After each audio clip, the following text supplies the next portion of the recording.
Sean with Voices of White River Yacht Club. I'm here with a lovely couple that help run the show.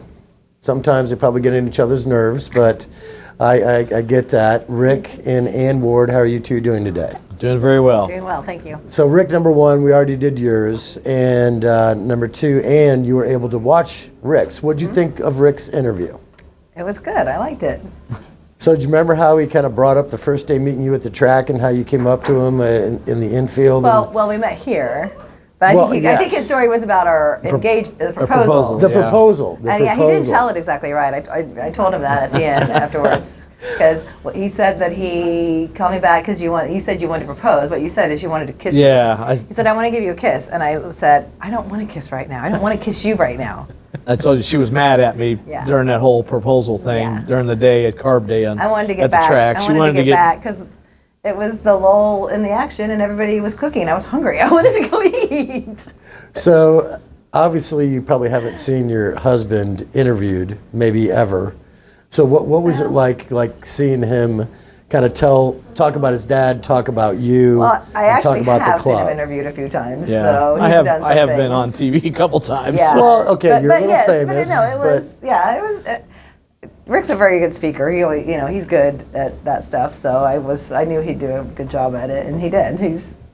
Did you enjoy when he was telling some stories about you? Yeah, of course. That's kind of I was a little nervous at first. Well, I think everybody can be because they don't know exactly what the person's going to say. But besides saving people's stories of the club, I think it's important that people save the stories of the people that they love and their family. Could be their parents, could be their kids, could be their grandkids. So that was just kind of an example of that. Yeah. And Rick, how do you think I did as far as the flow going through everything? Oh, it was good. Yeah, you did a nice job. I mean, it was, the questions you asked prompted good answers, and I think that's part of the process is being able to ask good questions and get the right answers and having a little background to be able to answer the good questions. So, right. Yeah, it worked out really well. And we've accomplished a few others since then. Yep. We've got Georgia Fox and Don Hooligan and Jay Baker and Peggy O'Brien. And then we also got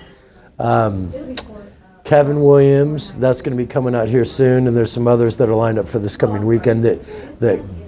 Cowser brothers. Yeah. That'll be fun, all three of them at the same time. Boy, yeah. And that's so You need a bigger table. right. Well, that's kind of the point is that you can get one person's perspective, but it's cool to get maybe the couple, maybe the siblings, maybe some guys that are buddies, maybe some gals that are buddies that want to get up and spitball some stuff for their honoring people in the club, memories of the club, or the family, or whatever it is. Yeah. So, Rick, I appreciate how this is already going pretty well. It seems like everybody's having a pretty good response on watching them and checking them out. Is there anything you'd like her to talk about? Because we're about to kick you out. Be nice, honey. No, she can talk about whatever she wants to. Okay. All right. Well, thank you for your time, Rick. Yep. Thanks a lot, Sean. So, Ann, you glad that Rick was able to be here for a minute and now he's out? Yeah. Okay, so we're going to kind of dive in a little bit of your history. So you grew up in Carmel, and you went to Carmel schools. You went to Clay Junior High, and then in high school. Carmel High School. So what year did you graduate from Carmel? I graduated in '89. 89. All right. I was out of Chittard in 93. Okay. So what'd you do in high school? What kind of things did you get involved with? Hanging out with my friends. Yeah? I played softball and volleyball in junior high. Okay. And our junior high back then went to 9th grade. So I did all that through 9th grade, but in high school, I kind of was done doing that. And so it was just, but I mean, all my guy friends were athletes. So we went to all the games, we were going to all the football games, all the basketball games. So, but yeah. So did you have any experiences on the river? Back in high school? Yeah. I had experiences on the river as a kid, more so than in high school. What kind of things? So, well, my dad, actually, I know you've talked with Mike Boone. My dad and Mike Boone were really good friends. Okay. So when I was a kid, I went to the raft race. Back then, Mike Boone lived in down here, and now he lives over here.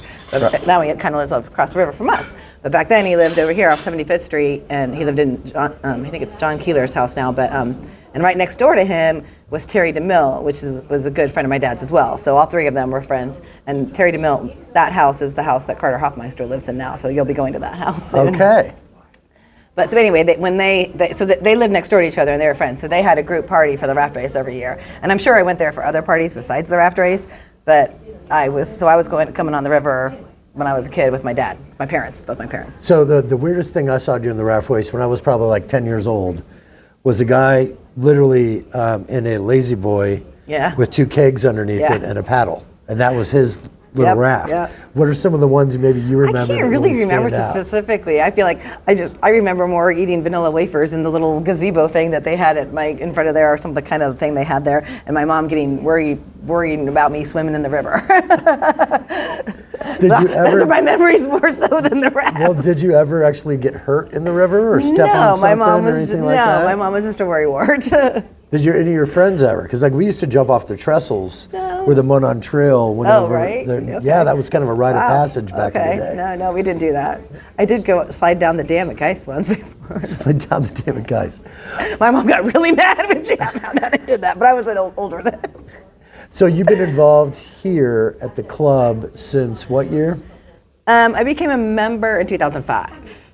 And you essentially met Rick here in 2004. Mm-hmm. And then my mom was a member prior to me. My mom became a member in like 2003. Okay. So that's why. And I was here, I also had other friends that were here. I started coming to the club itself because of some good friends of my mom's and also mine, Art and Kathy Stanley. They were members. Art Stanley, and they lived on the river down there. But so I was coming to did come to the club before it was, I'm sure somebody's talked about it being smaller and the bar, whatever. Like that's what I was kind of get at. Yeah. Like what do you remember? So I remember coming when it was like that, but when it was just a little bar and everything with the fireplace over here and all that. But by the time I became a member, the deck was built and the bigger room was built. Okay. So you also have had a few roles here at the club. You were originally the volunteer for the kids' entertainment. That probably was hilarious. Yeah. Like what were? Well, we did, and we still. It was bigger back then. It was really big before. We do a big Halloween party. The Halloween parties were kind of epic back in the day. They had skits out in the yard. That we do a hayride, and people would be out in the yard. And I remember when I first started doing it, it was actually Kim Lamar, who used to be a member. She was the chairman at that before I was. So I started off helping her, and I came to the meetings, and people were fighting over which spot in the yard they were going to get because they wanted to have either electricity for the fancy things that they were going to do, or they wanted to, they just wanted a better spot. So it was kind of like exhibits all over the place? Yeah, they did like scary skits. They'd come jump out at the kids. What's some of the more elaborate ones that were created? Oh gosh, I don't. There was crazy ones. They had like set us up where they had one where it looked like somebody was coming out of a grave and stuff, or I've had all kinds of ones. And actually, it kind of got toned down once, but one of the good ones that we had when things got toned down and when I was chairman, actually Rick did this one. Rick and a bunch of the guys did it, but they did they kind of made a zip line, and when so the hayride would come around and Rick would fly over the hayride with the mask on and all this stuff. We had our Jeep. Over the top of the people. Yeah. We had somebody was driving our Jeep and to make him move. That was one of the good ones. Yeah. What costume was he dressed Sometimes as? he would just have like a black, I think he just wore like all black or something and had like a mask on and something over his face. He kind of looked like Lord Voldemort, if you know Hogwarts or whatever. Harry Potter at all, right. but yeah, there was just all kinds of skits. I mean, sometimes they did some funny ones, like especially we would do like a younger ride. So sometimes there was a SpongeBob skit once. They had people dressed up like that. So yeah. So what do you think kind of makes the yacht club a very unique place compared to a lot of other clubs? How would you describe it compared to other clubs? I mean, I've never really been involved in a club like this that I could compare it to, but I think the biggest thing is the diversity, and not maybe diversity in age and diversity in just backgrounds and social and economical things. I mean, from being a member here at the yacht club, like it's funny, I will talking to somebody at work and be like, oh yeah, I got even a few years ago, whatever, or when I was younger, yeah, I got a 70-year-old birthday party to go to tonight, and I'm like 40 years old. I'm like, yeah, one of my good friends has a birthday tonight. But it's true. I mean, like Right. Georgia Fox is one of my good friends, really, and she's 82 years old, I think, and Judy McGarry and Jerry, all of them, Charlotte Smith. I mean, I actually should, whatever, Charlotte's really close to Rick and I both. But so yeah, that's, it's just, we hang out with, it's all kind of different people, and so that's kind of unique, I think, and it's nice. So what do you think are some of the major activities that you've been able to really enjoy on the river that are maybe more annual things or stuff that just happen at people's houses, or just kind of describe some highlight things over the years? Well, obviously, I think Don's talked about this, the River House. We go to the River House for NASCAR races, football things, that's great. The Taste of the River and the scavenger hunt are two events that have been awesome. Unfortunately, I don't get to enjoy those as well as the other people do because we're putting them on, usually.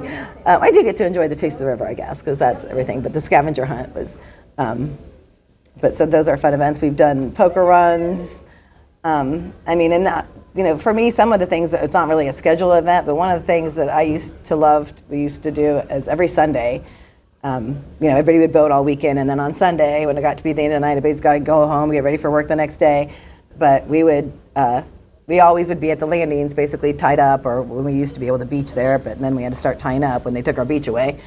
But so we'd all decide, okay, it's about time, we're all going to tie up, and we'd tie up, and we'd come downriver, and we'd usually do a little pirouette around here, and then go all the way to the dam, and then head back, and How that's when wide? everybody would, how wide? How many boats? Gosh, there was, I feel like we probably had at least 5 at one time.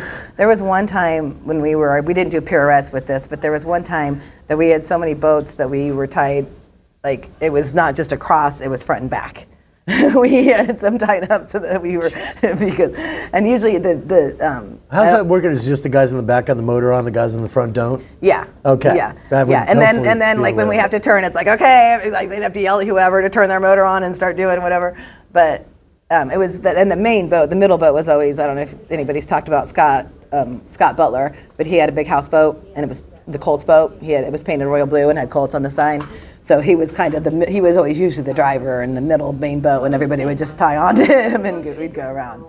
So that was one of I missed those days. That's pretty cool. So you also had some roles besides the kids' entertainment. What type of, was there anything else besides the Halloween Well, for stuff the you kids, guys we would always do? do the main kids stuff is Halloween. We do a Halloween party. We do an Easter egg hunt, and then I feel like there was breakfast with Santa. And that was something that we didn't always do. I feel like that was something that Rick and I kind of got started with. And when we did breakfast with Santa, it was volunteers. So it was usually myself and Rick and Bruce DeWitt, who was a member, passed away.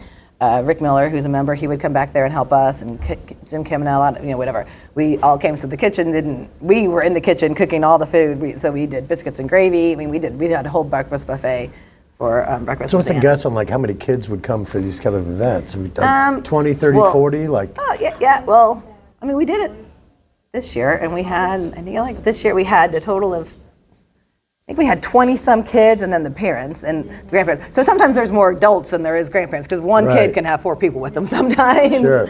But yeah, they were pretty big. Yeah, that was the main ones: breakfast with Santa, Halloween, and Easter for the kids. so you're also on the house chair committee? I did that. I was the house chairman for a while. So describe that. What's So kind of the house responsibilities for that? kind of runs the club in a sense. I mean, they're kind of in charge of helping with employee relations, employee issues, menu, just all. I mean, like I said, other than the board. I mean, the board really runs the club, but the house, the house does the little stuff and then brings things to, or not the little stuff, it's big stuff. But I mean, they bring it to the board for approval. But they're the ones that do like the discussing about it and deciding what they recommend and everything, and then they bring it to the board. So the house is a pretty integral, very important. What are some, part give me some examples of some things that have happened recently that they kind of come up with, vote on, figure out? Well, one of the big, recently we've had to, a new employee handbook, code of conduct, and they've had to work on the insurance, which was a big thing, getting our liability insurance and workers' comp and all that. which thankfully I didn't have to do any of that stuff when I was more involved now. But yeah, the menu, that's one of the big ones is menu. I think they're getting ready to work on a new menu again and pricing. So when you were the, was it the financial secretary? Is that the financial secretary? the term? So how does that differentiate between the treasurer and what specific things did you have to worry about? In a nutshell, the easiest way to put it is, and the way we describe it basically is the treasurer is money going out, and the financial secretary is money going in. Okay. So I was in charge of like the tabs, making sure everybody's tabs was right. If they had Like having to questions, call whoever and saying, yeah, you owe money. Get ready. Or you need to pay, or if they have a question, or if they dispute on their tab, I would have to deal with that. When I first started as financial secretary, I had to run all the financial reports and report to the board, give the board a report of just kind of analyze it for them. But now we have a financial committee that does a lot of that. So, but then the other big thing for the financial secretary is the dues. When the dues come in, I send out how long did you do this? For 10 years. Holy crap. So you had to be the hammer. You had to be the hammer. Kind of. I got help. I'm not a very good. I know. I'm not a very good hammer. So Rick had to help a lot with that. Right, but I mean okay. People that have to, like I ran Yellow Book from '98 till like almost 2009, and when businesses didn't pay their bill, and you're having to hammer them and go after them, they will come up with tons of different reasons. Then you got to be nice but stern. Yeah. Like the people here, the big thing here is, I never run a tab. I don't have a tab. I never run a tab. I always pay. And I'm like, yeah, but you don't. or you usually do, but this time you didn't. And there's lots. Sometimes sometimes their computers are down, and so people have to run a tab, and that happens. Right. But yeah, the dues and the tabs were the big thing, and like I said, I did it for 10 years, and I think was that a monthly thing that you'd have to call not people? For the dues, but the tabs. The tabs are monthly. But so what we put a list on the board. There's a post at the bar, and so at the end of the month I'd run the reports and everything and put everything together, and it says these people owe. And what we would do when I first started was we ran a report with the amounts on it, and that went behind the bar so that the servers or bartender could see, and they could let somebody know how much they owe. But then on the post that everybody can see is you put everybody's name on there. There's no alphabetical. Yes. So it's not a priority of amount. Right. No.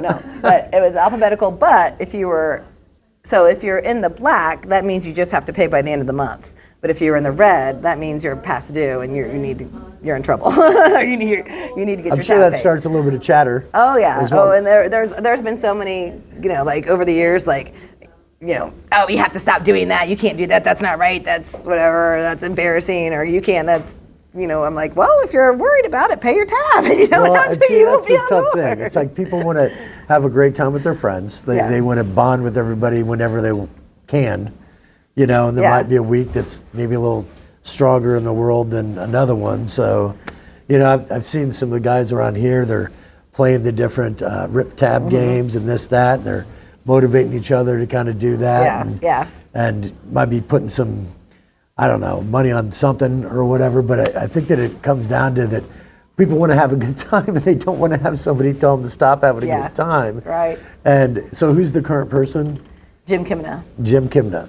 So I guess everybody out there that's watching this, don't give Jim too bad of a hard time, right? Oh yes, please do. No, I appreciate you. I actually asked Jim to take over because I was tired of doing it, and I told him I would help him. So let's describe the characteristics of somebody to have this job. What aspects of character do you really need to portray? It's kind of different things, because Jim's, I feel like I did a good job of it, and I think a lot of people here would say that because I was willing to listen. When people had a question, I was willing to stop and help them and go back and look at it and do something. So it takes patience, for one thing. Sure. It takes time. It takes a little bit of computer skills because you have to be able to know how to use the software and run the reports and get the information you need. Right. And like I said, I wasn't good at the hammer part of it. That is an important characteristic that somebody needs. I got help with that usually. Or I wrote emails or letters because I preferred to do it not face to face. So when people, like there's, how many current members are there roughly? 530. Okay, 530. And they each have a Plus first, temporary, but you have a yeah. first mate, essentially, Essentially, yes. right? So technically that's, over 1,000 right. families that are connected together because of marriage and Yeah. and membership. As they're all, essentially here getting along and having a great time together, you've got the elders and you've got the more younger people, right? So how would you kind of describe the dynamic between the elders and the old guys and the new guys, the old G's and the younger people? I don't know. I mean, it kind of depends. I feel like, because it's actually really funny that you say elders because, like I said earlier, I'm friends with Georgia and Charlotte. We actually all went to on a trip. I think Don referred to this. I think he said Cancun, but it was really Cozumel. Although I think he went to Cancun other times too, so maybe. But anyway, we all went to Cozumel. I think in like 2000. I don't know what it was, 2017 or something. But while we were there, it was a younger part of us. It was like myself and Rick and Kathy and Kathy Young and Brett and Scott Clayton, whatever. So there was a group of younger people, and then there was Georgia and her husband David and Don and the McGarrys and Witchmans, who are also members, Bill and Vernon Witchman. But so we kind of coined them the elders while we were there. Well, actually, I think somebody called them the OPs, the older people, and I said elders is a lot more. That's kind of like in the. Sometimes those are your respected people, so let's call them the elders. So Sure. like we still refer to and they know it, and they refer to themselves So as I the nailed elders. it. You're saying I picked Yeah, the right term. yes, yes. We totally call So we call them the elders, and they call themselves that. So. All right, so there's, we're going to do So two. we all get along though, all the elders, and they all. It's a good mix. So Amy Murphy is one of your good friends here. When did you meet Amy? Was it through the club or outside Through the club. So how would you describe Amy? Amy's fun. Amy doesn't know a stranger. Amy could be your best friend in a heartbeat. Amy's just a really good person. She's like I said, she likes to have a good time. So what's a couple situations, story fun, that you could share that you and Amy have enjoyed? Jeez. Well, she might not like this story, but Amy. Well, it's the yacht club. There's a bar here, so obviously we're here. A lot of us are here drinking, having a good time. Sure. Amy only doesn't drink vodka anymore. She used to drink a lot of vodka, and Amy used to be a little different on vodka. And like I said, she could be loud. She doesn't know a stranger, like I said, so she could be talking to people across the bar, or whatever. So there was the golf outing. I don't know if anybody's talked about the golf outing. I suck at golf, but I like to go out and have fun. So it was after the golf outing, they give us drink tickets. Part of your fee is drink tickets. And people were leaving and they had to go. So for whatever reason, they were coming to our table and giving us all their drink tickets. So we had a ton of drink tickets. So we were doing shots. We were getting pretty buzzed. So I decided I needed to be Amy for the day. And so I was going around being really loud and obnoxious and doing all the things Amy would do. And it took her, I don't know, maybe a half an hour to figure out what I was doing.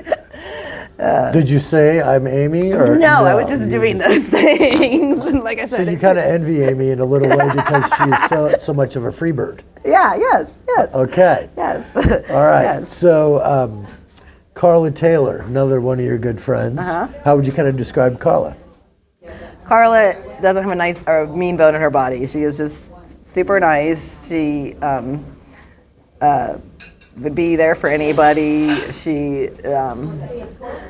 and again, she's just fun. I've known Carla. Carla was actually probably the first person that I got really close to of the group of friends that I'm in now, like with the, especially like with Georgia and them, because Carla and Georgia worked together and they were really good friends.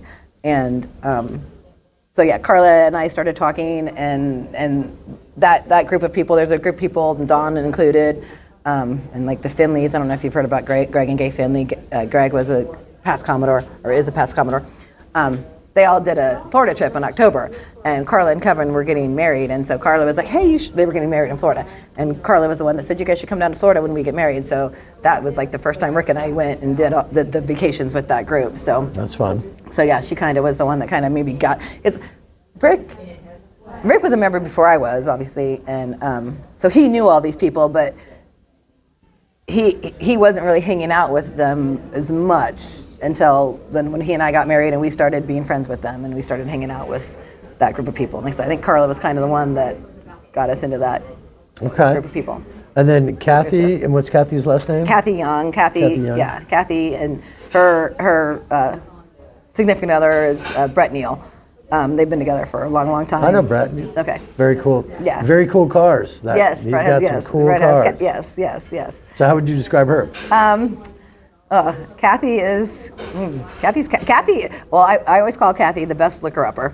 Because Kathy loves to get on her phone. She will look up anything. She will research anything. And she will be able to tell you about, she can find out anything. So, but yeah, Kathy's fun. Kathy's nice. Kathy, I don't know. I'm not good at describing people, I guess. No, you're doing fine. But so now we're going to go to the one you married, Rick. Yeah. So how do you describe Rick at home personality compared to at the club personality? It's really not that different, I don't think. I mean, Rick's Rick. He's a very friendly, talkative person. He's like, again, he doesn't know a stranger. He's not ever going to be uncomfortable in any situation, really. He's good rolls with it and can take whatever. And he's just a very kind, considerate person. He's, like I said, he wants to help anybody. So what kind of, I guess, what are some, this is a fun one. What aspects of his personality do you admire, and what aspects of his personality, like what does he bring out, what does he bring out kind of the best in you? What do you admire about him, and what do you think he brings out? He's definitely a nicer person than I am. I tend to be a little bit more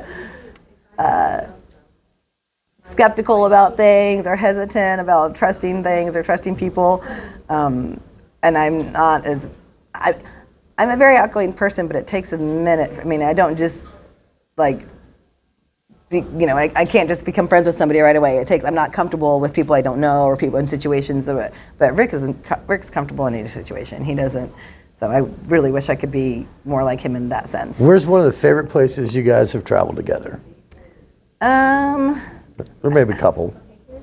I mean, we go to Florida all the time, or a lot. So we like Florida, but we went to St. Martin, actually, just 10 years ago, like this month, or this week. We were in St. Martin 10 years ago.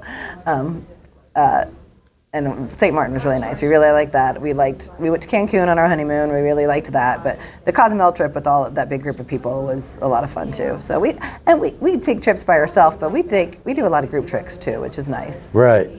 So on any of the trips, were there any situations that things went awry and Rick had to help out and handle something? Probably, but I don't know if I can think of anything offhand. But I guess let's kind of rephrase that. So situations that Rick has stepped up, that you remember him stepping up and handling and helping a situation.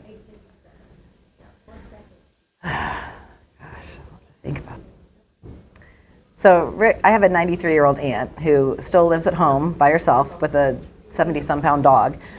And Rick basically does everything for her. He does her grocery shopping.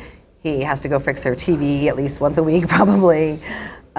He does so much for her, and I don't know what my sister and I would do without him taking care of my aunt. And she's, 93-year-old woman isn't necessarily his favorite thing to go spend time with all the time, but he does it, and he does it without any complaints, So I can't tell you how much I appreciate that, and I will say my sister really appreciates it as well. That's beautiful. That's huge.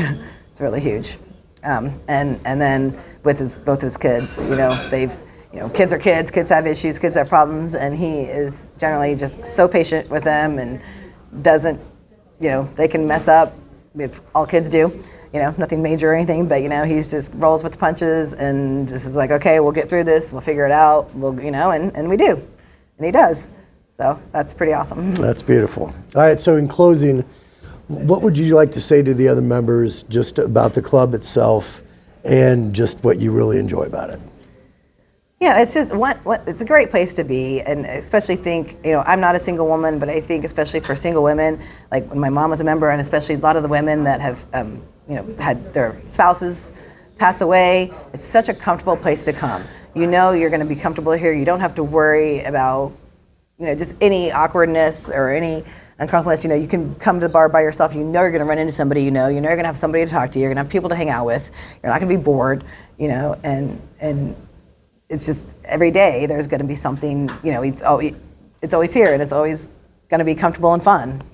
And it's for, like I said, all ages for the most part. We went for a phase where we didn't have very many young people, but we're getting more younger people in, and I'm really glad about that. What do you think like the split is from the younger to the older percentage-wise? Oh, I'm going to say, Yes. I have a funny story about the young people too, I should say. There's something we did. Probably, I'm going to say 30-70. Okay. But it was probably like at one point 15-85. Yeah. So it's getting better. And I will tell you this little story. So this is probably 10 years ago at least. Yeah. Well, no, shoot. It was, oh my God, it'd be over 15 years ago. So it was when I was a fairly new member. They were wanting more younger members. And it just wasn't, the younger people it wasn't fun here for them, for the most part. So we decided we started an under 40 club. Some of the people encouraged us to do it, and so all of us are under 40 that remembers we met a few times and everything, and then we found out people were so mad at us for doing this, so that stopped. I don't know, they got jealous or something maybe, I don't know. Because they outgrew the bracket? I guess, I don't know. But yeah, the under 40 club was very short-lived. But I don't know if you'll talk with Scott Clayton, he's somebody that's been on the board and been around. He lives in the South House now, but he was one of the people that were on the... He was the head of the under 40 club? No, I technically was the head of the under 40 club, I think. I kind of started it. But Scott was one of the ones on it with me here that's still around now. That's funny. Well, I'm sure, hopefully it'll just keep cycling forever. Yeah. All right, well, listen, Dan, I appreciate your time today and contributing to the Voices of White River Yacht Club. All right, thank you. You got it.